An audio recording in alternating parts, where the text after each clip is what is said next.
नमस्कार, मैं अभिषेक कुमार आप सभी का स्वागत करता हूं फोकस स्टडी विद अभी में। तो आप सभी को मेरा जय गुरु। तो चलिए, केमिस्ट्री में आज हम लोग एक new topic metals and non metal start करने वाले हैं, यानी कि धातु और अधातु।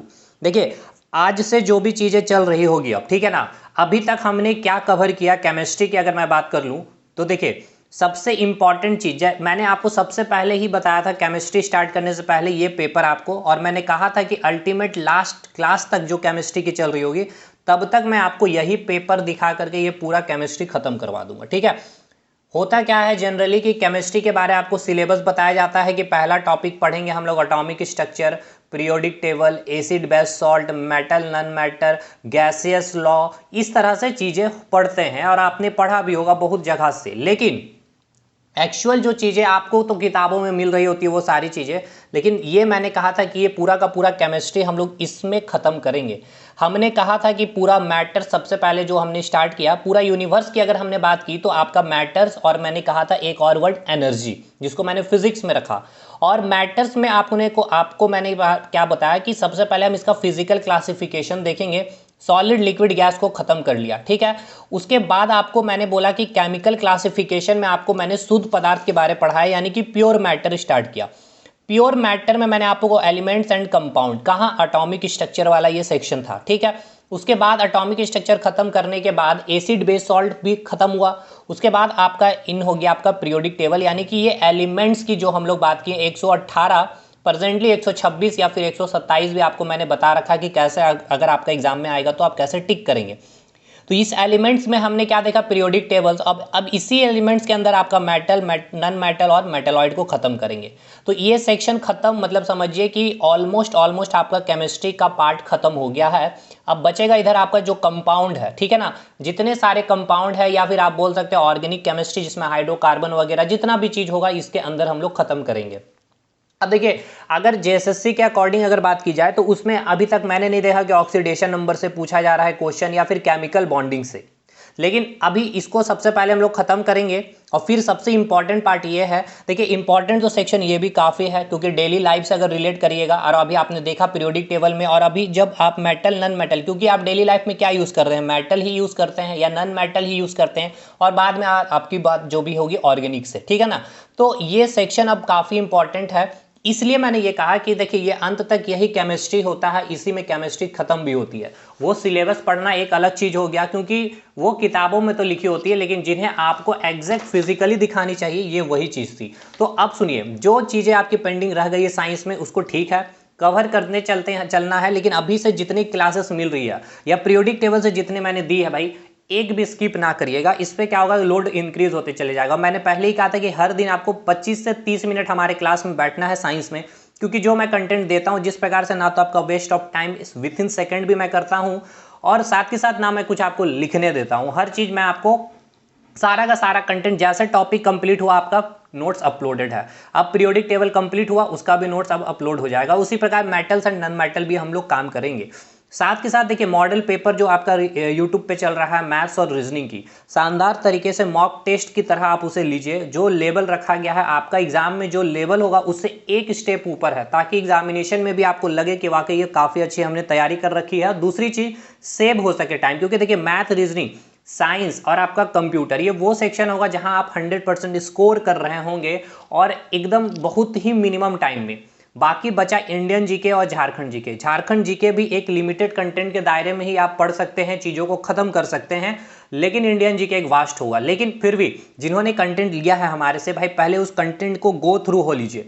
जितने पेड स्टूडेंट है भाई, मैं आपसे कह रहा हूँ। दूसरी चीज़, आप उसके साथ साथ प्रैक्टिस करिए। देखिए, जब तक हम केमिस्ट्री कवर ना कर ले आपका, तब तक मैं यूट्यूब पर रेगुलर क्लासेस नहीं करवा पाऊंगा, क्योंकि इधर काफ़ी इंपॉर्टेंट चीज़ें अब चलनी है केमिस्ट्री में। और फिर बायोलॉजी को मैं अगर पर डे 1 घंटा लूंगा तो 15 से 20 दिन मैक्सिमम टू मैक्सिमम वो हमें लगेगी, और उसका पूरा कंटेंट हमारे पास रेडी है, तो उसके लिए टेंशन नहीं होगा।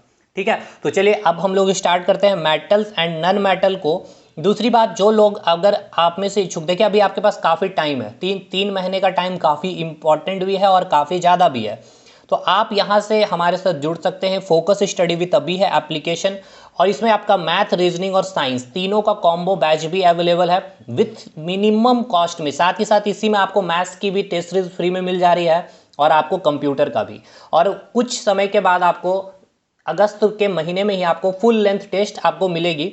देखिए इसमें है कि काफ़ी मेहनत भी है भाई, 20 सेट हमें आप लोगों के लिए प्रिपेयर करनी है और अप टू एग्ज़ाम लेवल को हमें मैच करवानी भी है, क्योंकि देखिए टेस्ट बनाना इतना आसान नहीं है, क्योंकि टेस्ट को अकॉर्डिंग टू एग्जामिनेशन, जो एग्जामिनेशन की नीड है उस लेवल पे क्वेश्चन को बनाना।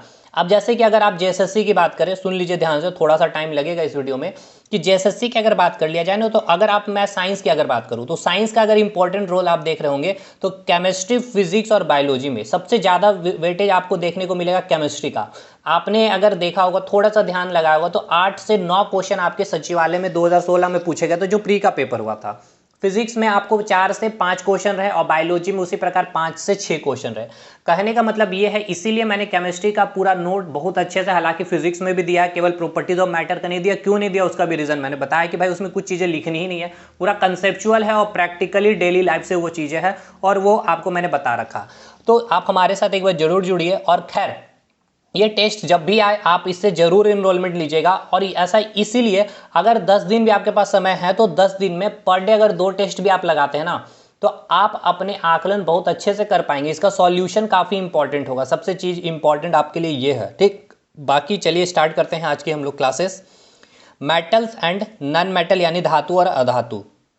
कोई भी दिक्कत है तो आप हमारे इस टेलीग्राम ग्रुप को ज्वाइन करिएगा, आपको नंबर भी दिया हुआ है, आप वहाँ से भी हमसे कॉन्टेक्ट कर सकते हैं। देखिए सबसे पहले हमें क्या करनी है, हमने देखिए पढ़ा है भाई, बहुत डिटेल में हमने पढ़ा है एलिमेंट्स के बारे में, ठीक है। एलिमेंट्स यानी कि तत्व। तत्व क्या होता है सर? अगर तत्व की बात की जाए तो हमने आपको क्या कहा था कि तत्व किसे कहते हैं, कि वह पदार्थ जो एक ही प्रकार के परमाणु या फिर एक ही प्रकार के अणु से मिलकर के बनी होगी, उसे हम क्या कहेंगे? तत्व कहेंगे। मतलब क्या, कि that substance which are made up of same types of atom और same types of molecule is called elements और तत्व। नेक्स्ट हमने बताया आपको कंपाउंड के बारे में, यानी कि यौगिक के बारे में। वह पदार्थ जो भिन्न भिन्न प्रकार के परमाणु और भिन्न भिन्न प्रकार के अणुओं से मिलकर के बनी होगी, यानी कि that substance which are made up of different types of atom और different types of molecule is called compound या फिर यौगिक। खैर देखिए, अगर हमने आपको क्या बोला था कि अभी अगर आप एनसीईआरटी पे देखेंगे तो एलिमेंट्स की संख्या 118 है, मतलब अभी हमारे पास प्रेजेंट जो तत्व है 118। हमने बहुत ही वेल मैनर में इसे क्या किया, अरेंज किया। इसे अरेंज करने के दौरान हमने 4 साइंटिस्ट के बारे चीज़ों को देखा। इस एलिमेंट्स को अरेंज करने के लिए सबसे पहले जो साइंटिस्ट आए थे डोवेर्नियर साहब रहे। डोवेर्नियर के जब वो साइंटिस्ट आए थे तो उनके पास कितने एलिमेंट्स थे? तो 40 एलिमेंट थे, ठीक है। उन्होंने उसके अरेंजमेंट करने के बाद उन्होंने कैसे अरेंज किया था? Increasing order of atomic mass के अकॉर्डिंग लॉ ऑफ ट्रेड दिया था। फिर न्यूलैंड साहब आए, न्यूलैंड ने अपने लॉ ऑफ ऑक्टेव सिद्धांत यानी कि अष्टक का नियम जो दिया था, सारे गामा पाधा निशा के अकॉर्डिंग, यानी कि पहला जो एलिमेंट होगा वो 8वें एलिमेंट की जो उसकी फिजिकल और केमिकल प्रॉपर्टी होगी उसकी इक्वल होगी। तो उनके समय में कितना टोटल 56 एलिमेंट्स थे, लेकिन वो भी क्या हुआ, सफल नहीं हो पाए, कैल्शियम तक ही चला। फिर आपके मैंडलिप साहब आए, जहां पे तब तक आपके पास 63 एलिमेंट प्रेजेंट हो गए थे। उस 63 एलिमेंट को उन्होंने भी कैसे अरेंज किया था? तो increasing order of atomic mass के दौरान ही उन्होंने अरेंज किया था। लेकिन सबसे इंपॉर्टेंट बात यह रही थी कि मैंडलिप साहब ने पहले वो पर्सन रहे जिन्होंने क्या किया, एक टेबल का फॉर्मेट किया जिनमें उन्होंने 9 वर्ग रखे और 7 पीरियड रखा। इसलिए उन्हें कहा गया फादर ऑफ पीरियोडिक टेबल, यानी कि आवर्त सारणी का जनक। लेकिन इनके टाइम पे क्या हुआ था कि आपके इनर्ट गैस यानी कि अक्रिय गैस की खोज नहीं हुई थी, और कुछ चीज़ें उनके भी कमियां रह गई थी, क्योंकि कोबाल्ट और निकेल को हमने देखा कि उनकी जो increasing order of atomic mass उसमें थोड़ी सी गलतियां देखने को मिली। आइसोटॉप्स के लिए, यानी कि जो समस्थानिक होता है, अच्छा आइसोटॉप्स क्या होता है? जिसकी एटॉमिक नंबर तो सेम होती है लेकिन एटॉमिक मास डिफरेंट होती है, एलिमेंट सेम होती है। जैसे कि हाइड्रोजन का 3 आइसोटॉप्स हमने देखा, प्रोटियम, ड्यूटेरियम, ट्यूट्रियम, यानी कि 1H1, 1H2, 1H3। Element same होते हैं, एटॉमिक मास डिफरेंस होते हैं, एटॉमिक नंबर सेम होता है, ये समस्थानिक। तो इनके लिए उन्होंने कोई जगह नहीं दी। तो फिर फाइनली जो आपके साइंटिस्ट आए और जिसके द्वारा दिए गए पीरियोडिक टेबल को आज और अभी तक एनसीईआरटी भी फॉलो कर रही है, वो है हमारा हेनरी मॉजले साहब, ठीक है ना। उन्होंने जो भी आपको बताया, जिन्हें कहा गया father of modern periodic table, यानी कि आधुनिक आवर्त सारणी के जनक।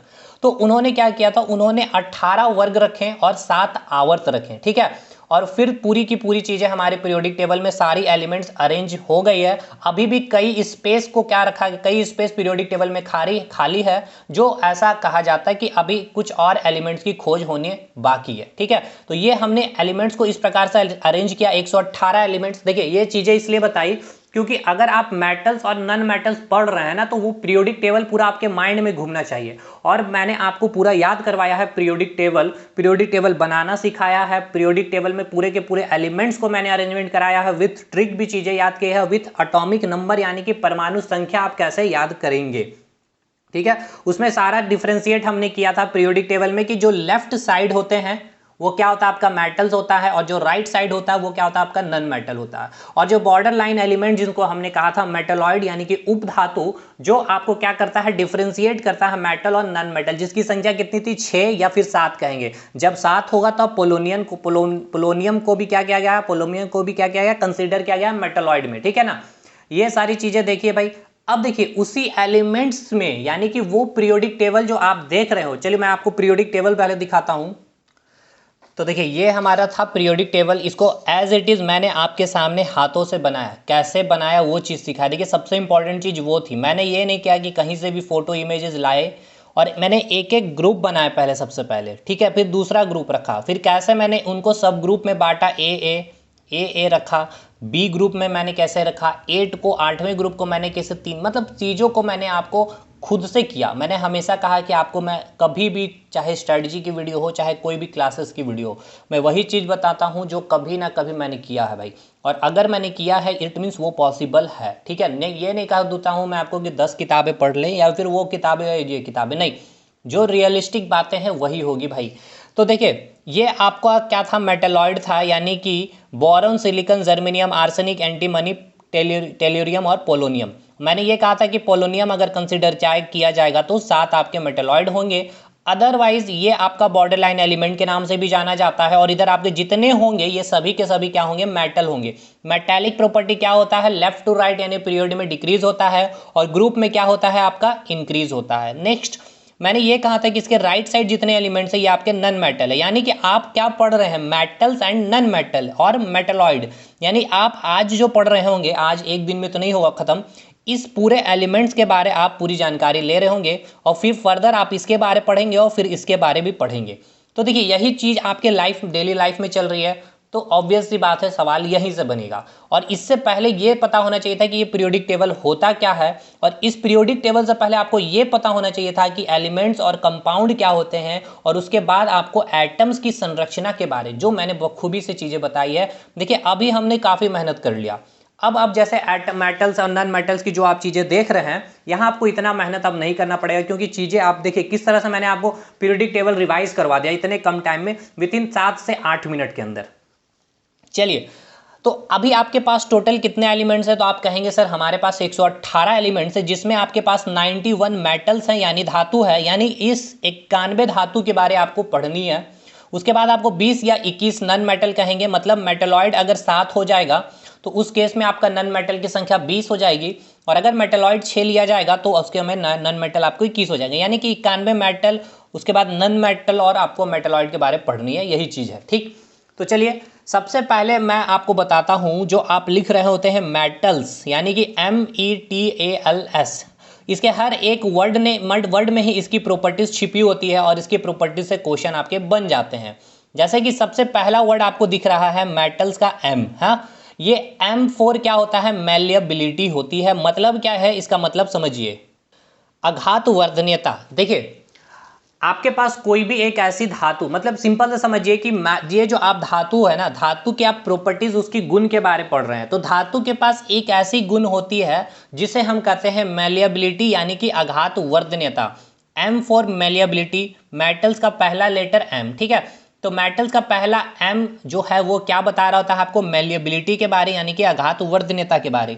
अब ये आघात वर्धनीयता क्या होती है, तो देखिए आघात वर्धनीयता को यहाँ मैंने लिखा है conversion of metal into sheet by the application of hammer, यानी कि आप किसी भी धातु को जब आप पीटेंगे तो आप उसको एक चादर के फॉर्म में क्या दे सकते हैं, एक नया रूप दे सकते हैं। मतलब ये कि मेटल के पास ये प्रॉपर्टीज है, मैलिएबिलिटी उसके पास है, ये गुण होती है, आघातवर्धनता गुण होती है, जिसको आप पीट पीट करके एकदम पतला जो चादर आप अपने बेड में बिछा रहे होते हैं ना, उस चादर की जो थिकनेस देख रहे हैं, उसकी जो मोटाई देख रहे होते हैं, उस मोटाई का रूप आप दे सकते हैं धातु के अंदर। ये धातु की क्या होती है, प्रॉपर्टीज होती है। By the application of outside the force, ये आप आउटसाइड साइड से जो भी फोर्स अप्लाई कर रहे हो, हैमर से अप्लाई करें, चाहे हाथ से प्रेशर लगाए, चाहे किसी मशीन से प्रेशर लगाए, किसी बड़े ट्रक को चला दिया जाए, आप मेटल रखेंगे उसके टायर के नीचे, तो ये जो आप देखेंगे ये ब्रेक नहीं होगा, ठीक है ना, ये ब्रेक नहीं होगा, ब्रिटलनेस इसके अंदर नहीं होती है, मतलब भंगुरता नहीं होती कि आपने इस पर प्रेशर लगाया ये टूट गया, ऐसा नहीं होगा। आप इसमें जैसे ही प्रेशर लगाएंगे, एप्लीकेशन फोर्स का होगा, ये क्या होगा, ये इसकी जो थिकनेस आप देख रहे हैं, ये जो थिकनेस है, ये थिकनेस और पतली हो जाएगी, यानी कि आप उसे चादर का फॉर्म दे सकते हैं। सिंपल सा समझिए, उसे आप कहते हैं आघातवर्धनता, ठीक है। पहली प्रॉपर्टीज क्लियर। इस M से ही एक और पॉइंट आपका आएगा मेल्टिंग पॉइंट, यानी कि M फॉर मेल्टिंग पॉइंट, और मेल्टिंग पॉइंट से आपको केवल रिलेट कर लेना है बॉइलिंग पॉइंट, यानी कि जितने भी मेटल्स है, जितने भी धातु हैं, उसकी जो गलनांक बिंदु और जो क्वथनांक बिंदु होती है वो सबसे अधिक होती है। अब देखिए, अगर ये मैं बात कह दूं कि जो आपकी मेल्टिंग पॉइंट है और जो बॉइलिंग पॉइंट है, यानी कि गलनांक और क्वथनांक जो होती है धातु की, वो काफी ही ज्यादा अधिक होती है, ठीक है।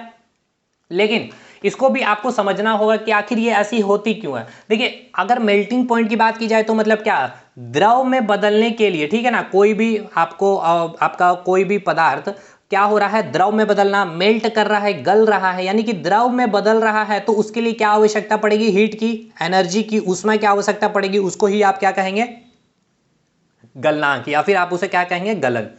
और क्वथनांक मतलब क्या हो गया कि कोई भी पदार्थ को आप क्या कर रहे हैं, द्रव से, ठीक है ना, गैस में बदल रहे हैं, यानी कि पानी को आप क्या कर रहे हैं, वेपर का फॉर्म में ला रहे हैं, यानी कि उसके लिए भी आप क्या करेंगे, हीट देंगे। तो जो आप हीट दे रहे होते, जिस टेम्परेचर पे आपका लिक्विड बॉयल हो रहा होगा, उसे आप क्या कहते हैं, क्वथनांक। ये सब चीजें आपको काफी क्लियर होगी अच्छे से, अब आपको समझ में आ रहा होगा 100 डिग्री सेल्सियस वाला कंसेप्ट, 0 डिग्री सेल्सियस वाला कंसेप्ट, ठीक है। लेकिन अब ये चीजें याद रखना है आपको कि जो आपको ये समझना होगा कि जो धातु में होती है वो उसकी मेल्टिंग पॉइंट और जो बॉइलिंग पॉइंट होती है वो काफी ज्यादा अधिक होती है, ठीक है। और उसमें भी आपका एक ऐसा मेटल है, यानी कि एक ऐसा धातु है जिसको हम कहते हैं टंगस्टन, जिसकी मेल्टिंग पॉइंट 3422 डिग्री सेल्सियस होता है। मतलब क्या है इसको, मतलब समझिए। देखिए, अगर मेल्टिंग पॉइंट मैंने यहाँ लिखा हाईएस्ट मेल्टिंग पॉइंट, मतलब जो मेटल की होती है वो कौन सी मेटल है, टंगस्टन। मेल्टिंग पॉइंट यानी क्या कर जाना, मेल्ट कर जाना, यानी कि अभी आपके पास बर्फ है, समझिएगा ध्यान से, देखिए ये सब चीजें आप पढ़ लिए इसलिए मैं आपको इतना डिटेल करवा रहा हूँ। आपके पास बर्फ है, तो जो बर्फ है वो किस स्टेट में, वो सॉलिड स्टेट में होगा, ठीक है। यानी कि अगर अब बर्फ क्या होगा, जैसे जैसे उससे आप क्या करेंगे, हीट प्रोवाइड करते चले जाएंगे, आप उसे आपने फ्रीज में रखा है तो वो बर्फ अभी सॉलिड स्टेट में होगा, ठीक है। लेकिन जैसे फ्रीज से बाहर निकालिए, कुछ समय के बाद वो बर्फ क्या होगा, पिघलने लगेगा। तो हुआ क्या, उसको क्या मिला, हीट मिला। इट मींस हुआ क्या, एक्चुअल उसके अंदर का अगर मैंने बात करनी है तो मैंने आपको बताया था कि जैसे ही उसको हीट मिलेगी तो जो सॉलिड का जो सॉलिड स्टेट में जो पदार्थ था उसके अंदर जो संरचना थी, जो पार्टिकल्स थे वो क्या थे, क्लोजली पैक्ड थे। पार्टिकल्स के पास क्या थी, वाइब्रेशन थी, कोई काइनेटिक एनर्जी नहीं थी। लेकिन जैसे ही वो फ्रीज से बाहर आया, यानी कि उसको क्या मिला, हीट मिला, ऊष्मा मिला। वो जो हीट मिला वो सबसे पहले क्या किया, उस पार्टिकल के पास जो काइनेटिक एनर्जी 0 थी उसके काइनेटिक एनर्जी को इंक्रीज करने का काम किया, मैंने बताया था। और अप टू 0 डिग्री सेल्सियस तक, ठीक है ना, जो बर्फ अभी आपका -7 डिग्री सेल्सियस, -4 डिग्री सेल्सियस पे था, आपने हीट प्रोवाइड करते करते आपने उसको 0 डिग्री सेल्सियस पे लाया, यानी आपने क्या किया, उसकी जो पार्टिकल्स थे उसके काइनेटिक एनर्जी को अप टू मैक्सिमम लेवल तक ले गए, यानी कि अब इसके बाद इससे ज्यादा उसके काइनेटिक एनर्जी नहीं हो सकती थी उसके कणों की। अब आपने जैसे उसके बाद हीट दिया तो क्या हुआ, उसकी टेम्परेचर तो 0 डिग्री सेल्सियस रही, आपके थर्मामीटर ने मेजर नहीं कर पाया, लेकिन वो हीट कर क्या रहा था, तो उस पार्टिकल के बीच जो लग रहा था फोर्स ऑफ अट्रैक्शन उसको ओवरकम करने में लग गया, यानी कि उसके फोर्स ऑफ अट्रैक्शन यानी आकर्षित बल को क्या करने लग गया था, वीक करने लग गया था। और फाइनली कुछ समय के बाद आप थर्मामीटर में देखें कि अब आपका थर्मामीटर 0 डिग्री सेल्सियस से इंक्रीज होकर 1 डिग्री सेल्सियस और कंप्लीटली बर्फ पानी में बदल चुका था। तो वो हीट जिसको आपका टेम्परेचर थर्मामीटर नहीं रीड कर पाया वो क्या कहलाता, उष्मा को हमने कहा था गुप्त उष्मा या फिर लैटेंट हीट, ठीक। तो देखिए, वही मेल्टिंग पॉइंट जो आपका होता है सबसे ज्यादा कौन सी धातु की, ये आपके सवाल बनते भी हैं, तो ये आपका इसका सही उत्तर होगा टंगस्टन, ठीक है ना। अगर बात की जाए टंगस्टन मतलब क्या, 3422 डिग्री सेल्सियस पे ये मेल्ट करेगा। आप सोच सकते हैं 3422 डिग्री सेल्सियस टेम्परेचर, इसीलिए तो जो आपके बल्ब घर में होते हैं इलेक्ट्रिक बल्ब, उसकी जो फिलामेंट होती है, उसकी जो तंतु होती है, वो आपकी टंगस्टन की बनी होती है, क्योंकि देखिए अंदर का टेम्परेचर काफी हाई होगा, सिंपल सी बात है। तो अप टू वो कभी इतना आसानी से वो इसीलिए पिघलता नहीं, क्योंकि वो उसकी जो मेल्टिंग पॉइंट होती है काफी ज्यादा होती है। 3422 डिग्री सेल्सियस इसकी मेल्टिंग पॉइंट है, मतलब अगर उसको जब टेम्परेचर 3422 डिग्री सेल्सियस मिल जाएगा तब जाके वो फिलामेंट क्या हो जाएगी, गल जाएगी। क्लियर हो गया। लेकिन इसका एक्सेप्शन, अब यहां देखिए इसके बाद आपका काफी एक्सेप्शन ही आपको याद रखना है। आपका सीजियम और गैलियम जो था उसकी जो मेल्टिंग पॉइंट और बॉइलिंग पॉइंट, देखिए सीजियम और गैलियम ये क्या है, सभी आपके धातु है, ठीक है ना, ये सभी क्या है, आपके धातु है। सीजियम की मैं बात करूं तो देखिए ये आपका क्या हो गया, सीजियम, ठीक है। और ये अब ऐसे भी आप याद रखिएगा, मेटल्स आपने यूट्यूब में भी देखा कई सारे ट्रिक कि जिसके अंत में यम लगा होगा, जैसे कि देखिए लिथियम यम, सोडियम यम, पोटासियम यम, rubidium, caesium, francium, beryllium, magnesium, calcium, strontium, barium, radium, यानी कि अंत में यम है, ठीक है, तो वो क्या हो जाएगा, आपका मेटल हो जाएगा। और दूसरी पहचान करने का तरीका ये है कि जिसको आप जमीन में गिरा दो या फिर हाथ से मारो तो उसमें टन झन की आवाज अगर मिले, सुनने को मिल जाए तो यानी वो भी आपका धातु हो जाएगा। उसके बाद आपका जैसे कि अगर बात कर लिया जाए कि एल्यूमिनियम, गैलियम, ठीक है, तो ये देखिए गैलियम क्या है, आपका मेटल है, और सीजियम क्या है, आपका मेटल है। तो मेटल का मेल्टिंग पॉइंट या बॉइलिंग पॉइंट क्या होता है, हाई होता है। लेकिन एक्सेप्शन आपका जो सीजियम है और जो गैलियम है, इंडियम हो गया, थैलियम हो गया, ठीक है ना, ये सभी क्या मेटल है। लेकिन गैलियम और सीजियम ये क्या होते हैं, आपके मेटल होने के बावजूद भी इसकी जो मेल्टिंग पॉइंट होती है और जो बॉइलिंग पॉइंट होती है वो काफी ही ज्यादा लो होती है, ठीक है। क्लियर हो भाई, यानी ये एक्सेप्शन आपको याद रखना। सीजियम सोचिए आपके रूम टेम्परेचर में ही, आप अपने रूम में रखिएगा इसको खुला ही, तो ये सीजियम आपके रूम टेम्परेचर में पिघल जाता है, तो इसकी जो मेल्टिंग पॉइंट होती है इतनी कम होती है, ठीक है भाई। क्लियर हो गया।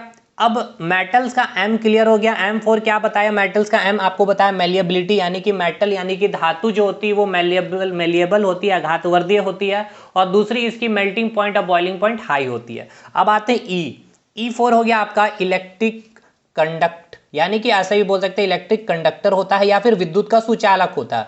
सुचालक मतलब क्या है कि जो चालक है यानी कि जो ड्राइवर है वो मतलब कि अच्छा चालक होगा, ठीक है ना, अच्छी ड्राइवर होगा, यानी कि जो आपके मेटल्स होंगे, ठीक है ना, वो अच्छा चालक होगा। किसका, एक तो विद्युत का और एक हीट का, दोनों आपको याद रखना है। इलेक्ट्रिसिटी और हीट का एक अच्छा चालक होता है आपका मेटल।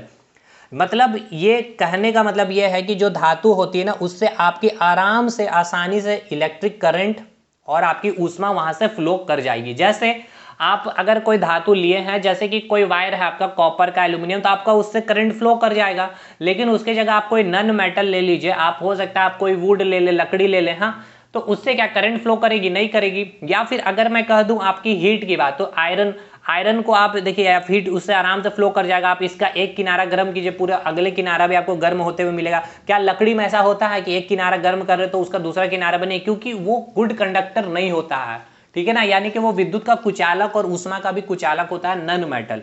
लेकिन आपकी धातु क्या होती है, good conductor of heat and electricity होती है। तो सभी धातु विद्युत के सुचालक होते हैं। Metals are good conductor of heat and electricity due to presence of free electron. क्यों, क्योंकि यहाँ पे आप समझिए, देखिए अब ये अगर बात कर ली जाए कि ये अच्छा कंडक्टर क्यों है, ठीक है ना, ये भी एक सवाल है कि ये अच्छा कंडक्टर क्यों है। सभी धातु विद्युत के सुचालक होते हैं, बट क्यों, इलेक्ट्रॉन, देखिए क्या होता है ना, जो आपके धातु होते हैं, जो मेटल्स जो होते हैं ना, वो इलेक्ट्रॉन डोनर होते हैं। इलेक्ट्रॉन डोनर मतलब क्या होते हैं कि आप इलेक्ट्रॉन त्याग कर सकते हैं। और मैंने क्या बताया था एटॉमिक स्ट्रक्चर में, अगर आप इलेक्ट्रॉन को त्याग कर रहे हैं इट मीन्स आपके ऊपर क्या हो गया, पॉजिटिव चार्ज। आप किसी को पैसे दे रहे हैं इट मीन्स आपके पास पैसे क्या है, सरप्लस है, अधिक अमाउंट में है, तब तो आपके ऊपर क्या हो रहा है, पॉजिटिव चार्ज। तो जब आप किसी को इलेक्ट्रॉन त्याग कर रहे हैं तो आपके ऊपर क्या चार्ज होगा, पॉजिटिव चार्ज। और उस पॉजिटिव चार्ज को हमने क्या कहा था, कैटायन, यानी कि धन आयन। इसलिए आपके जो मेटल होते हैं वो फॉर्म करते हैं कैटायन, ये भी एक इंपॉर्टेंट है। लेकिन आपके जो नन मेटल होते हैं, जो अधातु होते हैं, वो इलेक्ट्रॉन को ग्रहण करते हैं, इलेक्ट्रॉन को गेन करते हैं, यानी कि पैसा वो ले रहा है। अगर वो पैसा ले रहा है इट मीन्स उसके पास पैसे की कमी है, यानी कि नेगेटिव चार्ज। और negative charge it means anion, यानी कि ऋण आयन। क्लियर हो गया। तो आपका जो मेटल होता है इलेक्ट्रॉन डोनर होते हैं, क्योंकि इनके जो आउटर मोस्ट ऑर्बिट होते हैं, उनके आउटर मोस्ट ऑर्बिट आप समझ पा रहे हैं, KLMN ऑर्बिट, ये समझ में आ रहा है। तो उसमें जो इलेक्ट्रॉन जो प्रेजेंट होते हैं उसको हमने क्या कहा था, वैलेंस इलेक्ट्रॉन। तो इनके यानी किनके, इनके धातु के जो आउटर मोस्ट ऑर्बिट होते हैं यानी कि जो बातम कक्षा जो होते हैं ना, उसमें प्रेजेंट जो होते हैं इलेक्ट्रॉन की संख्या होती है 1, 2 या 3। इसी कारण ये 1 होगा या 2 या 3, ये क्या करता है, ये चाहता है कि इस एक इलेक्ट्रॉन को, या अगर उसके पास 2 इलेक्ट्रॉन हो तो उस 2 इलेक्ट्रॉन को, या उसके पास अगर 3 इलेक्ट्रॉन हो तो उस 3 इलेक्ट्रॉन को क्या करें, हम लॉस कर दे या किसी को गिव कर दे, किसी को दे दे। जिससे क्योंकि वो अपने आप को स्टेबल करना चाहता है। अब भाई दे करके स्टेबल क्योंकि देखिए आपको मैंने बताया था ऑक्टेव सिद्धांत यानी कि अष्टक का नियम, कि कोई भी एलिमेंट क्या चाहता है, अपने आउटर मोस्ट ऑर्बिट को 8 इलेक्ट्रॉन उसके पास कंप्लीटली फिल होना चाहिए, तो वो क्या होता है, स्टेबल होता है। मैंने बताया था। तो ये क्या करता है, 1 इलेक्ट्रॉन या 2 इलेक्ट्रॉन, जैसे कि अगर मैं इलेक्ट्रॉनिक कन्फिग्रेशन लिख करके दिखाऊं आपको, कि अगर मैं इलेक्ट्रॉनिक कन्फिग्रेशन लिखा हूं सोडियम की, ठीक है ना, सोडियम की, तो ये 11, 2, 8, 10, 1। अब देखिए ये एक इलेक्ट्रॉन क्या करेगा, सोडियम दान कर देगा, जिससे अब इसका हो जाएगा कंप्लीटली स्टेबल हो जाएगा। क्योंकि इसका जो न्यूक्लियस था, इसके न्यूक्लियस के चारों तरफ ऑर्बिट होते हैं और इसके ऑर्बिट में क्या प्रेजेंट होते हैं, इलेक्ट्रॉन। इस प्रकार से इलेक्ट्रॉन प्रेजेंट था। यहाँ पर टोटल 4, 5, 6, 7, 8 इलेक्ट्रॉन और 1 इलेक्ट्रॉन बाहर में। तो अब ये इलेक्ट्रॉन क्या हाईली एनर्जी लेवल पे है, तो ये क्या करेगा, किसी के साथ रिएक्ट करके ये इलेक्ट्रॉन को क्या करेगा, त्याग कर देगा सोडियम, ठीक है, और ये अपने आप को स्टेबल कर लेगा। तो ये कंसेप्ट होता है। इसीलिए ये इलेक्ट्रॉन, देखिए ये जो फ्री इलेक्ट्रॉन है ना, इस फ्री इलेक्ट्रॉन के प्रेजेंट के कारण ही, ठीक है ना, जो धातु में क्या होती है, इलेक्ट्रिसिटी या फिर हीट आराम से फ्लो कर जाती है। क्योंकि इलेक्ट्रॉन का फ्लो होना ही क्या, आपकी इलेक्ट्रिसिटी है। इलेक्ट्रिसिटी चैप्टर पे आएंगे हम लोग, तब समझेंगे और भी अच्छे से। क्लियर हो गया। तो क्या है, आपका धातु एक अच्छा कंडक्टर होता है, यानी कि विद्युत का सुचालक होता है। अब लेते हैं हम लोग कुछ एक्सेप्शन, ठीक है ना। जैसे कि हमने अभी आपको बताया क्या, कि मेल्टिंग पॉइंट और बॉइलिंग पॉइंट में एक्सेप्शन की जो आपका सीजियम और गैलियम होती है, जो मेटल होने के बावजूद भी उसकी मेल्टिंग पॉइंट क्या होती है और बॉइलिंग पॉइंट क्या होती है, कम होती है। उसी प्रकार जो मेटल एक गुड कंडक्टर होता है, यानी कि विद्युत का सुचालक होता है, लेकिन लेड यानी कि पीबी, अब पीबी को भी अगर मैं आपको दिखाऊं तो देखिए, लेड की अगर बात की जा रही है तो आपका पीरियोडिक टेबल में जब आप देख रहे होंगे, जो कार्बन फैमिली है यानी कि ग्रुप 14 यानी कि 4A में आपको लेड देखेगा। दिखने के मतलब ये है कि आप देखिए इसके क्या है, लेफ्ट साइड में, यानी पीबी क्या है आपका, मेटल है। अब मेटल है, इट मीन्स क्या होना चाहिए भाई, क्या होना चाहिए, ये विद्युत का सुचालक होना चाहिए। लेकिन एक्सेप्शन ये है कि विद्युत का ये सुचालक नहीं होता, ठीक है, ये कैसा होता है, कुचालक होता है, यानी कि bad conductor of heat and electricity की होती है ये। इससे ना तो हीट और ना ही करंट फ्लो कर पाती है। अब देखिए ये बातें वही लिखी गई है जो मैंने आपको बता दिया है। मेटल्स आर इलेक्ट्रोपॉजिटिव एलिमेंट्स, यानी यहाँ पे मैंने लिखा है कि जो मेटल्स होते हैं आपके, वो कैसे होते हैं, धनात्मक तत्व होते हैं। इट मीन्स पॉजिटिव होना, यानी कि आपके पास पॉजिटिव चार्ज आ गया, यानी आपने क्या किया, इलेक्ट्रॉन को डोनेट किया है। सिंपल सी कंसेप्ट है। मतलब ये है कि it means can donate electron and form cation. Positive charge आपके पास आया तो कैसा हो गया, अपने धन आयन हो गया, कैटायन हो गया। वही चीज यहाँ लिखी गई। जैसे कि सोडियम का एग्जांपल लिया, उन्होंने 1 इलेक्ट्रॉन त्याग किया तो सोडियम प्लस।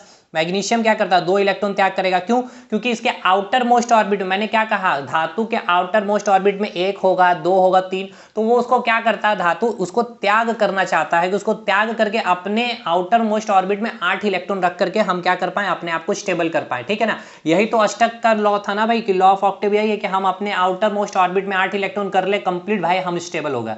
तो मैग्नीशियम के पास 2 एक्स्ट्रा इलेक्ट्रॉन आ गया, तो उसको क्या करेगा, दान कर देना। तो दान 2 इलेक्ट्रॉन किया तो 2 चार्ज हो गया। अब एल्यूमिनियम के पास क्या होते हैं, 3 इलेक्ट्रॉन होते हैं आउटर मोस्ट ऑर्बिट, उसको भी वो त्याग कर देगा। जब वो रिएक्ट करेगा किसी के साथ ना, कॉम्बिनेशन करेगा, तो वो क्या करता है, इलेक्ट्रॉन को त्याग कर देता है। और जैसे ही त्याग करेगा तो एल्यूमिनियम के पास कितने थे फ्री इलेक्ट्रॉन, 3, तो एल्यूमिनियम के पास कितना आ जाएगा, 3 चार्ज। जैसे मैं यहाँ लिख दूं एल्यूमिनियम, तो एल्यूमिनियम ने क्या किया, 3 इलेक्ट्रॉन को डोनेट कर दिया, तो एल्यूमिनियम के पास कितना चार्ज हो गया, 3+ हो गया, ठीक है।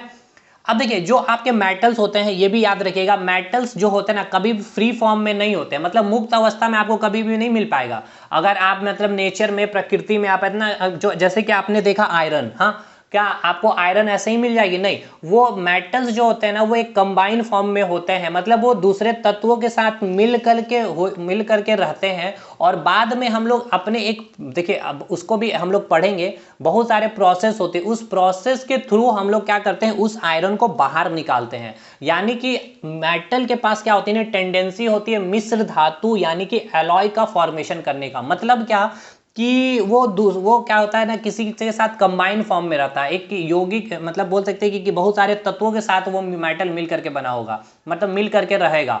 और अगर आपको आयरन चाहिए तो आयरन आपको ऐसे ही प्रकृति में नहीं मिल जाएगी, उसके लिए आपको क्या करना पड़ेगा, आयरन जो होता है ना आपका, जैसे कि आप देखोगे Fe2O3, ठीक है ना, आयरन ऑक्साइड। अब उस आयरन ऑक्साइड से आप क्या करिएगा, आयरन को निकालिएगा। यानी कि अगर यहाँ जैसे कि आपके पास 3 तरह के पेन है, ठीक है, अब इसमें से आपको ब्लू पेन, तो आपको कभी भी नेचर में या प्रकृति में आपको कभी ये ब्लू पेन ऐसे फ्री फॉर्म में नहीं रहेगा, ये तीनों एक मिक्स फॉर्म में रहेगा। तो ये क्या क्या, एक मिश्र धातु का फॉर्मेशन, क्या इसको क्या कहेंगे। अब देखिए, अब ये अगर हम पूछना मतलब हमें चाहिए ये ब्लू पेन, तो ये ब्लू पेन इसके साथ कंबाइन है, तो ये क्या हो गया, ओर्स, यानी कि अयस्क। अब इससे क्या करेंगे हम लोग, इस ब्लू पेन को बाहर निकालते हैं, यानी कि आयरन मेटल को बाहर निकालते हैं। बहुत सारी प्रोसेस होती है, टेक्निक्स होती है, वो प्रोसेस भी हम आपको बताएंगे, डिस्कशन करेंगे। तो समझ में आया, कभी भी मेटल फ्री फॉर्म में नहीं होता, ठीक है। तो इसके पास एक टेंडेंसी भी है मेटल के पास, क्या, एलॉय फॉर्मेशन की, अभी मैं आगे बताऊंगा भी। तो देखिए यहां पर क्या लिखा हुआ, अच्छा अब देखिए कुछ चीजें मैं यहां दिखाऊं आपको लोकेशन के बारे, तो ये आपको काफी क्लियर भी हो पा रहा होगा कि लोकेशन का मतलब क्या, कि स्थिति कहां होती है मेटल की पीरियोडिक टेबल में। तो metals are present in left side in the periodic table and non metal present in right side. Simple सी बात है, ये चीज आप देख भी पा रहे होंगे भाई। जो ये पीरियोडिक टेबल है, इसमें मेटल कहाँ आपका लेफ्ट साइड में है और नॉन मेटल कहाँ राइट साइड में, और मेटलॉइड क्या बीच में या फिर बॉर्डर लाइन का काम कर रहा होता है, ये इंडिया पाकिस्तान की तरह जिस तरह से। उसी प्रकार अब कुछ देखिए हिस्टोरिकल एलिमेंट से, ऐतिहासिक तत्व से, ठीक है ना, आपका क्वेश्चन बन जाता है, जो आपके पूर्वज सबसे पहले किस धातु का प्रयोग किया, यहां से क्वेश्चन बनते हैं। देखिए हिस्ट्री में भी मैंने पढ़ाया है, एंशिएंट हिस्ट्री, उस क्लास में भी आप देखिएगा, और एंशिएंट हिस्ट्री में सवाल यहां से बन जाते हैं, ठीक है, साइंस में भी बन जाते हैं। तो देखिए सबसे इंपॉर्टेंट तो पहले ये जानिए कि 5 जो आपके मेटल्स है, यानी कि कॉपर, टीन, आयरन, सिल्वर और गोल्ड, ठीक है ना, copper, tin, iron, silver, gold, ये 5 आपके हिस्टोरिकल एलिमेंट्स है। इनमें से सबसे प्रथम जो यूज किया गया था, सबसे पहले जो धातु का यूज हुआ, आपसे पूछेगा जाएगा भाई कि सबसे पहले एलिमेंट्स या धातु जिसका यूज किया गया, या हिस्टोरिकल एलिमेंट्स में आपको 4 में से कोई 3 दे देगा और एक कोई आपको अलग दे देगा, पूछा जाएगा कि इसमें से कौन डिफरेंट है, भिन्न है, या कौन इनमें से हिस्टोरिकल एलिमेंट नहीं है। तो ये आपका नाम ही भी नहीं लेगा वो हिस्टोरिकल एलिमेंट, लेकिन वो पूछ लेगा कैसे, जैसे कॉपर डाल देगा, टीन डाल देगा, आयरन डाल देगा, और एक आपको डाल देगा फ्लोरीन। पूछे जाएगा कि इनमें से कौन भिन्न है, तो आपको समझना होगा कि कॉपर, टीन, आयरन, या अगर सिल्वर दिया या एल्युमिनियम दिया, ये सभी क्या हिस्टोरिकल एलिमेंट है। बाकी अगला वाला क्या होगा, कुछ वो उससे डिफरेंट है, वो हिस्टोरिकल एलिमेंट नहीं है।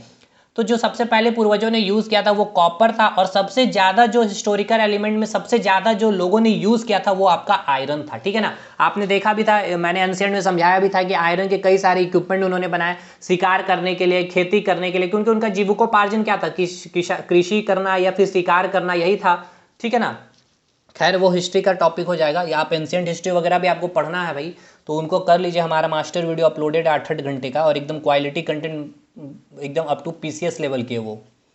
तो अब देखिए एक इंपॉर्टेंट फैक्ट ये याद रखना है, ये हमने हालांकि पीरियोडिक टेबल में करा दिया है। मोस्ट इलेक्ट्रोपॉजिटिव एलिमेंट, देखिए इलेक्ट्रोपॉजिटिव मतलब समझ में आ रहा है, कैटायन होगा, यानी कि सीजियम आपका मैंने बताया भी था, और मोस्ट इलेक्ट्रोनेगेटिव एलिमेंट फ्लोरीन, ये भी मैंने आपको बता दिया, ठीक है भाई। इतनी चीजें क्लियर है कि नहीं, हमें ये बताइए। अब चलते हैं अब हम लोग आगे। चलिए एम और ई खत्म हो गया मेटल का, अब आएगा T, M E T, T के बाद मतलब आएगा ए, उसके बाद आएगा एल, और उसके बाद आएगा एस। इस तरह से ही हम लोग पूरा मेटल खत्म करेंगे। और देखिए इतना आसानी से भी खत्म नहीं होगा, इसमें बहुत चीज़ें याद करनी। देखिए हर एक लाइन आपका क्वेश्चन है भाई, याद रखिएगा, इसलिए मैं आपको इतना डिटेल में बोलते जा रहा हूँ ताकि आप चीज़ें याद कर पाएँ, ठीक है भाई। चलिए टी को अभी हम लोग नेक्स्ट वीडियो में कवर करेंगे, क्योंकि आधे घंटे का वीडियो हो गया, ताकि आपको लंबा फील भी ना हो एप्लीकेशन में, ठीक है भाई। देखिए टी का मतलब क्या हो गया, टफनेस, हिंदी में कहेंगे कठोरता, ठीक। तो देखिए जो भी मेटल्स आपके होते हैं वो जनरली सामान्यता क्या होते हैं, हार्ड होते हैं, यानी कि कठोर होते हैं। धातुएं कैसी होती है, तो प्रायः कठोर होती है, लेकिन एक्सेप्शन है भाई। ये एक्सेप्शन ये है कि जो आपका ग्रुप 1A याद आ रहा है पीरियोडिक टेबल का, 1A यानी कि अल्कली मेटल, यानी कि क्षारीय मृदा धातु, सॉरी क्षारीय धातु होगा, मृदा नहीं होगा, अल्कली मेटल होगा, ठीक है ना, यानी कि क्षारीय धातु जिसे हमने कहा था, यानी कौन कौन था, lithium sodium, hydrogen, lithium sodium, potassium, rubidium, caesium, francium. तो हाइड्रोजन लेंगे नहीं, वो नॉन मेटल है। तो ये सभी के सभी कैसे होते हैं, सॉफ्ट भी होते हैं। और मैंने ये भी कहा था कि जो आपका पोटेशियम और सोडियम जो होते हैं वो इतने सॉफ्ट होते हैं कि उनको आप क्या कर सकते हैं, चाकू से भी काट सकते हैं। जैसे कि केक को आप कट कर लेते हैं ना, उसी प्रकार आप सोडियम और पोटेशियम को चाकू से कट कर लेंगे। तो मेटल्स तो जनरली हार्ड होते हैं मेरे भाई, लेकिन एक्सेप्शन यहाँ ये है कि आपका जो ग्रुप 1A का जो एलिमेंट है, चलिए भाई आपको शायद ना याद आ कर पा रहे होंगे आप, तो देखिए ये ग्रुप 1 है, पूरा फिल देंगे भाई, डिजिटल बोर्ड से कम नहीं होगा कोई भी कंटेंट, ठीक है ना। Lithium, sodium, potassium, rubidium, caesium और फ्रांसियम, ये सभी क्या है, ग्रुप 1 के अल्कली मेटल है। और अल्कली मेटल का जो ऑक्साइड होता है और हाइड्रोक्साइड जो होता है वो क्या होता है, कैसा नेचर का होता है, याद करिए बेसिक इन नेचर की होती है, यानी कि क्षारीय प्रवृत्ति की होती है। तो जो टफनेस होती है मेटल्स की बहुत ज़्यादा, लेकिन एक्सेप्शन ग्रुप 1 है, याद रखिएगा। अब देखिए खूबसूरती क्वेश्चन की, देखिए आपका सवाल पूछा है एसएससी ने, यार कितना शानदार सवाल एसएससी ने पूछा, रेलवे ने पूछा है, कुछ नहीं किया, बस सिंपल सा उन्होंने मेटल को ही डाल दिया, पूछ लिया which one is hardest metal, which one is hardest metal, निम्न में से कौन सबसे अधिक कठोर धातु है। अब पहले तो ये अगर देखिए, लिथियम में यम आया, सोडियम में यम आया, पोटासियम में यम आया, क्रोमियम में यम आया, ठीक है ना। अब आपके दिमाग में ऐसा भी चल रहा होगा कि सर कुछ एक्सेप्शन ऐसा है कि जैसे कि निकेल, तो भाई है तो धातु लेकिन निकेल में यम नहीं आ रहा, तो मैंने क्या बोला, हर चीज में चीजें नहीं लागू होगी ट्रिक। अब तो मैंने आपको पीरियोडिक टेबल याद कराया, जैसे स्कैंडियम हो गया, टाइटेनियम हो गया, वेनेडियम हो गया, क्रोमियम हो गया, मैग्नीज, अब मैग्नीज में यम नहीं आया, आयरन में नहीं आया, कोबाल्ट में नहीं आया, निकेल में नहीं आया, कॉपर में नहीं आया, जिंक में नहीं आया, बट है तो ये धातु भाई, याद आ रहा ना। तो ये सब चीजें मैंने क्यों याद करवाई थी, रीजन बस यही था। बाकी मैंने आपको क्या बताया था कि मेटल की पहचान ऐसे भी कर सकते हैं कि आप जैसे कि मेटल को एक दूसरे से टक्कर करवाएंगे तो आपको टन झन की आवाज आएगी, ठीक है ना, झनझनाहट की आवाज मिलेगी। जैसे कि टीन, अब टीन को पटकिए क्या आवाज नहीं आएगी, तो टीन मेटल हो गया। टीन में यम नहीं आया तो क्या नहीं पहचान पाए, आयरन में यम नहीं आया तो क्या नहीं पहचान पा रहे, निकेल हो गया, कोबाल्ट हो गया, जिंक हो गया, ये सभी क्या धातु है। तो अब यहाँ जो आपको दिए हैं, अब आपके मन में ये डाउट है कि सारे के सारे तो आपके धातु हैं और सभी धातुएं क्या होती है, कठोर होती है, और आपसे पूछा कि हार्डेस्ट मेटल कौन है। तो भाई देखिए मैंने तो एक्सेप्शन भी याद करवाया आपको कि जो पहला जो ग्रुप है यानी कि ग्रुप 1 है, जिसे हम अल्कली मेटल कहें यानी कि क्षारीय धातु कहें, वो क्या होते हैं, आपके सॉफ्ट होते हैं। और लिथियम, सोडियम, पोटासियम क्या है, आपका ग्रुप 1 का है, यानी कि आपका क्रोमियम इसका सही उत्तर होगा, हार्डेस्ट मेटल इस ऑप्शन के अकॉर्डिंग, ठीक है ना। देखिए अकॉर्डिंग टू ऑप्शन आंसर भी चेंज होती है, ये डिपेंड करेगा क्या है आपका ऑप्शन में।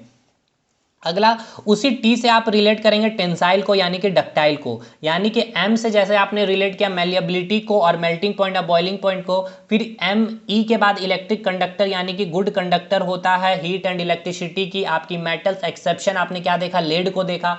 उसके बाद आपने देखा एम ई के बाद टी को देखा, हार्ड होता है, लेकिन एक्सेप्शन आपने क्या देखा, ग्रुप 1 जो सॉफ्ट होता है। उसी प्रकार आपकी टेंसाइल, टी फॉर टेंसाइल या फिर टेंसाइल का मतलब ही डक्टाइल ही होता है एक तरह से, ठीक है ना, यानी कि तन्यता। टेंसाइल का मतलब क्या होता है कि जिसको आपको क्या कर सकते हैं, एक वायर का फॉर्म में आप रूप दे सकते हैं। जैसे कि आप अगर ये लिया आपने, ठीक है ना, ये अभी एक स्क्वायर का फॉर्म में है ये मेटल, ठीक है, ये मेटल है, इट मीन्स इसके पास क्या नेचर होगा, टेंसाइल यानी डक्टाइल। आप इसे खींच करके क्या कर सकते हैं, इस प्रकार से एक तार का फॉर्म आप बना सकते हैं। ये जो तार है ना, इस प्रकार से तार बना सकते हैं। तो आप सुने भी होंगे 1 ग्राम गोल्ड से आप 20-20 किलोमीटर का आप वायर बना सकते हो। सोचिए 1 ग्राम गोल्ड से 20 किलोमीटर तक का आप वायर, लेकिन भाई पॉसिबल नहीं है, काफी महंगा होता है। तो उसके पास क्यों ऐसा, क्योंकि उसके पास नेचर होती है, गोल्ड क्या है आपका भाई धातु है, तो उसके पास नेचर होती है टेंसाइल की, तन्यता की, डक्टिलिटी की, ठीक है ना, यानी कि can drawn into thin wire, wire के फॉर्म में हम इसे क्या कर सकते हैं, ड्रॉन कर सकते हैं। और सबसे इंपॉर्टेंट याद रखना है कि हाईएस्ट डक्टाइल मेटल कौन होता है, सबसे अधिक सर्वाधिक तन्य धातु कौन होगी, तो आपको याद रखना है गोल्ड, उसके बाद सिल्वर, उसके बाद कॉपर और उसके बाद आपका एल्यूमिनियम, ठीक है ना। ये सीक्वेंस याद रखिएगा, ना जाने कितने बार ये सवाल पूछ चुके हैं आपके कमीशन, चाहे वो रेलवे एसएससी हो, चाहे जेएसएससी हो, चाहे बीपीएससी हो। भाई सबसे डक्टिलिटी अगर पूछी जाएगी तो एल गोल्ड की होगी, सिल्वर की होगी, कॉपर की होगी, एल्यूमिनियम की। यानी कि कॉपर गोल्ड, मैंने कहा कि 1 ग्राम गोल्ड से आप 20-20 किलोमीटर, लेकिन अब आप सोच रहे हैं भाई हम लोग यूज तो करते हैं कॉपर की क्योंकि सस्ता होता है, ठीक है ना। अब रीजन है सस्ता। एल्यूमिनियम की फॉइल आप देखते होंगे रोटी पूड़ी वगैरह में आप लपेट के करते हैं, तो इसकी डक्टी कितना थीन होता है, समझिए, उसको चादर के फॉर्म में, और उसका आप पतले पतले एकदम तार के फॉर्म में बदल सकते हैं। गोल्ड और सिल्वर लगा लिए तो आपके घर में सामान ना चोरी हो गया, आपके घर का तार ही चोरी हो जाएगा, इसलिए आप इसको लगा नहीं पाइएगा। तो डक्टिलिटी क्लियर, टेंसाइल क्लियर। अब हम लोग आते हैं A4 एलॉय फॉर्मेशन की, यानी कि मिश्र धातु का निर्माण, ठीक है ना। यानी कि अभी हमने देखा टी यानी कि आपके पास टफनेस, कठोरता हमने बताया, और टेंसाइल डक्टिलिटी बताया कि मेटल के पास ये प्रॉपर्टीज होती है। अगला मेटल की प्रॉपर्टी होती है META, A4 एलॉय फॉर्मेशन मिश्र। मैंने पहले ही कहा कि मेटल क्या होती है, टेंडेंसी होती है उसके पास एलॉय फॉर्मेशन करने की, यानी जो धातु होती है ना, धातु के पास क्षमता होती है मिश्र धातु का निर्माण करने के लिए। मतलब समझिए मिश्र धातु, इसी से नाम क्लियर हो ना, मिश्र यानी कि बहुत तरह का मिक्सचर होगा धातुओं का, बहुत सारे धातु आपस में मिल करके ये जो फॉर्मेशन करती है उसको आप कहते हैं एलॉय या फिर मिश्र धातु। ये मेटल्स मैंने क्या कहा, ये फ्री फॉर्म में होता ही नहीं, एक दूसरे से कंबाइन स्टेट में ही होता है, ठीक। अगला L4 हो गया लस्ट्रस। लस्ट्रस मतलब चमकीला। देखिए जो आपके धातु होते हैं वो काफी ज्यादा चमकीले होते हैं। रीजन ये इसलिए बस इतना सा ही है कि वहां पे क्या होता है आपका लॉ ऑफ रिफ्लेक्शन, ठीक है ना। क्या होता है कि लॉ ऑफ रिफ्लेक्शन यानी कि उनके पास प्रॉपर्टीज होती है, धातु के पास उनके पास गुण होती है लाइट को रिफ्लेक्ट करने की, ठीक है ना कि उनको अपने अंदर ही समा लेने की। उसको क्या करती है, परावर्तित कर देती है, जिसके कारण आपकी धातु चमकती है, या आप उसे कहते हैं धातु के अंदर प्रॉपर्टीज होती है लस्ट्रस की, यानी कि चमकीली होती है धातु। क्लियर हो गया भाई। अब लॉ ऑफ रिफ्लेक्शन वगैरह बहुत ही मैंने शिद्दत से चीजें कंप्लीट कर दी है, और आपका प्लेन मिरर भी कंप्लीट हो गया। अब आपका कॉनकेव और कॉन्वेक्स का नंबर आता है। चलिए आगे बढ़ते हैं अब हम लोग। S4 क्या हो जाएगा, सोनरस। अब देखिए मैंने क्या क्या बोल दिया भाई, S मतलब क्या समझ में आ रहा है कि नहीं आपको पता नहीं, फिर भी मैं आपको बता दूं। मतलब ये कहने का मतलब है मेटल का फॉर्म क्या होता है, फुल फॉर्म अगर मैं लिखूं तो मेटल्स हो गया। M क्लियर हो गया, मैलिएबिलिटी मेल्टिंग पॉइंट। E हो गया इलेक्ट्रिक कंडक्टर। T हो गया टफनेस टेंसाइल। A हो गया एलॉय फॉर्मेशन। L हो गया लस्ट्रस यानी चमकीला। S4 सोनरस यानी कि साउंड, यानी कि धातु को जब आप पीट रहे होते हैं, ठीक है ना, तो एक विशेष प्रकार की ध्वनि टन झन की आवाज मिलेगी, उसे ही कहा जाता है सोनरस या फिर धातुई ध्वनि कहा जाता है, ठीक है ना। दूसरी, अब ये सब कंप्लीट। अब कुछ फैक्ट और देखिए, हालांकि ये फैक्ट अभी बहुत कुछ है, अभी आपको बहुत कुछ याद करना है। देखिए सब कुछ एक जगह हमने रख दिया। Metals are found in solid state. जो आपका धातु होता है ना, वो धातु किस स्टेट में, किस अवस्था में, आप समझ में आ रहा है। स्टेट, पदार्थ की 3 अवस्थाएं हमने बताई, सॉलिड, लिक्विड और गैस। होती कितनी है, 5। एक हो गया प्लाज्मा और एक हो गया बॉस आइंस्टीन कंडेंसेशन, यानी कि बॉस आइंस्टीन संघनन। प्लाज्मा में क्या कहा था, जो आपके पार्टिकल्स होते हैं वो किस स्टेट में होते हैं, किस फॉर्म में होते हैं, तो आयंस के फॉर्म में होते हैं, ठीक है ना। मैंने उसमें आपको बताया था डिपोजिशन का ये आपको आयोनाइजेशन, अनआयनीकरण का कंसेप्ट दिया था भाई, ठीक है। तो आपका जो मेटल्स होते हैं वो किस स्टेट में होता है, तो आपका सॉलिड स्टेट में होता है, यानी कि ठोस अवस्था में मिलती है। लेकिन एक्सेप्शन, आपकी जो मरकरी है, ठीक है ना, और जो गैलियम होती है, ये क्या होते हैं आपके लिक्विड स्टेट में पाया जाता है।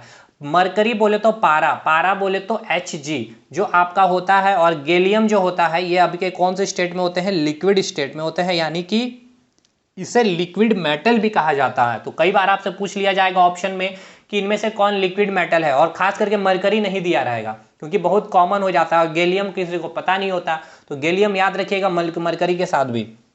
मरकरी की कुछ क्वेश्चन आपसे पूछ लिए जाते हैं कि मरकरी के डिफिशियंसी से कौन सा डिजीज हो जाता है, तो एक डिजीज है मीनामाटा डिजीज, ठीक है, उसकी कमी से। और देखिए मैंने क्या कहा, जो आपका और यानी कि अयस्क क्या होता है, कई सारे इसमें प्रेजेंट होते हैं धातु है, ठीक है ना, या अधातु भी मिक्स होते हैं। तो धातु और अधातु का जो कॉम्बिनेशन और कहलाता है। अगर आपको मरकरी चाहिए तो कभी फ्री फॉर्म में नहीं मिलेगा, मैंने पहले ही कहा धातु फ्री फॉर्म में, मुक्त अवस्था में नहीं होती है, ये किसी धातु या धातु के साथ कंबाइन स्टेट में होती है। एक इसे प्रोसेस के तहत, अब वो प्रोसेस मैं आगे बताऊंगा, ठीक है ना, उस प्रोसेस के माध्यम से आप उसको क्या करते हैं, मरकरी को बाहर निकालते हैं। तो जो अयस्क होता है, जिस अयस्क में आपका मरकरी प्रेजेंट होता है, उसे कहते हैं सिनाबार या फिर HgS। अब देखिए इसमें मरकरी है और सल्फर भी है, तो ये मरकरी सल्फर के साथ कंबाइंड है, ठीक है ना, तो इसे हम कहा सिनेबार। तो आपसे पूछा जाएगा जो मरकरी का ओर्स है, तो आपसे पूछना क्या चाह रहा है कमीशन आपसे ये पूछना चाह रहा है, जो मरकरी हम जो निकाल रहे होते हैं, क्योंकि निकाल रहे क्यों रहे होते हैं, क्योंकि मरकरी फ्री फॉर्म में नहीं होता, क्योंकि मरकरी क्या है, मेटल, और वो फ्री फॉर्म में होगा नहीं,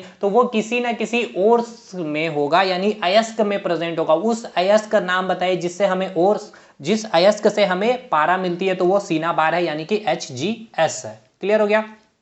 अब आइए, अब देखिए मेटल जो होते हैं काफी ज्यादा हाईली रिएक्टिव होते हैं। हाईली रिएक्टिव कहने का मतलब है बहुत ही अधिक क्रियाशील धातु होते हैं, और इसकी रिएक्टिविटी आप याद रखिएगा, ये काफी इंपॉर्टेंट है। ये रिएक्टिविटी से आपको केमिकल इक्वेशन जब पढ़ेंगे, केमिकल रिएक्शन जो पढ़ रहे होंगे, उसमें आपका इंपॉर्टेंट ये रोल होगा कि कौन किसको डिस्प्लेस कर रहा होगा, कौन नहीं कर पाएगा, वहां पर कोई रिएक्शन फॉर्म ही नहीं करेगा। और देखिए यहाँ से आपका JSSC CGL में 2016 में सवाल पूछा गया, अगर ये रिएक्टिविटी अगर आपको नहीं क्लियर रहेगा ना, तो आपका ये सवाल ही नहीं बन सकता था। तो पहले तो आपको याद, इसमें कुछ नहीं कर सकता, आप ट्रिक कर लीजिए या याद कर लीजिए। इसमें मैंने ट्रिक नहीं बनाया था क्योंकि ये सारी चीजें हमने बहुत बार मेहनत की थी, तो हर चीज याद हो गया था। तो देखिए आप भी याद कर लीजिए, 10 बार लिखिए, 10 बार बोलिए, चीजें याद हो जाएगी। पोटासियम, सोडियम, ये एकदम सीक्वेंस याद रखना, हाईली रिएक्टिव है, यानी कि पोटासियम, यानी कि पूरे मेटल में अगर बात कर लिया जाए, जो आपका पोटासियम होता है हाईली रिएक्टिव होता है, सोडियम हाईली रिएक्टिव होता है, इसलिए तो मैंने कहा इसको केरोसिन तेल में डुबा करके रखा जाता है, याद है आपको बताया था। ग्रुप 1A में मैंने आपको बताया था, ये क्या होते हैं, काफी ज्यादा सॉफ्ट होते हैं और काफी ज्यादा हाईली रिएक्टिव इन नेचर में होते हैं, इसलिए इसको केरोसिन तेल में डुबा के रखा जाता है। तो potassium, sodium, calcium, magnesium, aluminium, zinc, iron, lead, copper, silver, gold, ठीक है ना, ये याद रखना सीक्वेंस।